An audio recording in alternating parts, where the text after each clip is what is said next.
ప్రజలకు అందరికి కూడా నమస్కారం. సో ఈరోజు ప్లస్ రేపు కూడా మనకి భారీ నుంచి అతి భారీ వర్షాలు కురిసే అవకాశం ఉంది.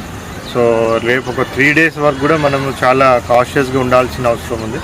సో అందరు ప్రజలకు కూడా విజ్ఞప్తి ఏంటంటే, సో లో లయింగ్ కాజ్వేస్ కానివ్వండి, బ్రిడ్జెస్ కానివ్వండి, కల్వర్ట్స్ కానివ్వండి, లాస్ట్ టైం మనకి భారీ వర్షాలు కురిచినప్పుడు చాలా రోడ్లు అవన్నీ కూడా నీట మునగడం జరిగింది.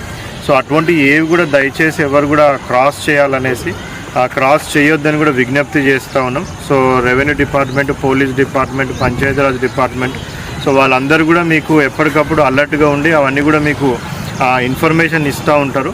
సో దయచేసి ఎవరు కూడా ఈ ఓవర్ఫ్లోయింగ్ రోడ్స్ అవన్నీ కూడా క్రాస్ చేసి మళ్ళీ ఆ వాటర్ ఫ్లోకి కొట్టుకుపోయే ఛాన్స్ ఉంటుంది. కాబట్టి ఎవరు కూడా క్రాస్ చేయొద్దు అని కూడా వాళ్ళందరికీ కూడా విజ్ఞప్తి చేస్తూ ఉన్నాం. ఆల్రెడీ ఇంతకుముందు ఎప్పుడు కట్టినా కొద్దిగా లో లయింగ్లో కట్టినట్టు కనిపిస్తూ ఉంది.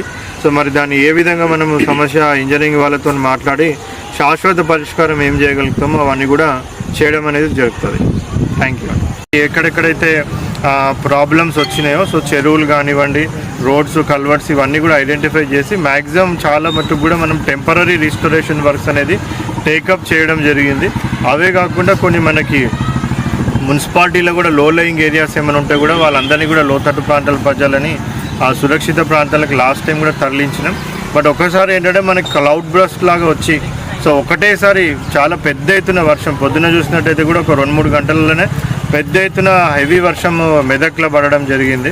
సో అటువంటి వర్షాలు ఏమైనా పడ్డప్పుడు కొద్దిగా మనకి అక్కడ డ్రైనేజ్ సమస్య వస్తుంది. సో అటువంటి అన్నీ ఏమైనా ఉంటే కూడా టెంపరీ రిస్టోరేషన్ ఆల్రెడీ చేయడం జరిగింది. పర్మనెంట్గా కూడా సో పదే ఇట్లాంటి సమస్యలు రాకుండా ఉండడానికి కూడా పర్మనెంట్గా కూడా ఏమేమి టేకప్ చేయాలని కూడా మరి ప్రభుత్వం మనకి ఎస్టిమేట్స్ అవన్నీ కూడా వేసి పంపించమని చెప్పడం జరిగింది. అవే కాకుండా మనకి స్కూల్స్, రెసిడెన్షియల్ స్కూల్స్, కాలేజెస్ అవన్నీ కూడా అక్కడ కూడా ఏమైనా ఇబ్బందులు ఉన్నట్టయితే హెవీ రెయిన్స్కి సో వాటన్నిటిని కూడా ఇన్స్పెక్షన్ చేసి ఎస్టిమేట్స్ వేసి పంపించడం చేయమని చెప్పడం జరిగింది. సో చాలా మట్టుకు కూడా అటువంటి ఏమైనా ఉంటే కూడా అవి కూడా టేకప్ చేసి వాటన్నిటి కూడా పర్మనెంట్గా మనము సొల్యూషన్ చూపెట్టడం అనేది కూడా తొందరలోనే జరుగుతుంది. బట్ ప్రజలకు అందరికీ మరొకసారి విజ్ఞప్తి, రక్షణ అనేది చాలా ఇంపార్టెంట్. అందరూ కూడా అలర్ట్గా ఉండి అతి భారీ వర్షాలు కురిసేటప్పుడు వాగులు, వంకలు, ఈ రోడ్లు, కల్వర్ట్లు ఇవన్నీ పొంగి పొల్లేటప్పుడు దయచేసి అవి క్రాస్ చేయాలనేసి ఎవరు కూడా ట్రై చేయొద్దు అనేసి కూడా వాళ్ళందరినీ కూడా విజ్ఞప్తి చేస్తాను. Thank you.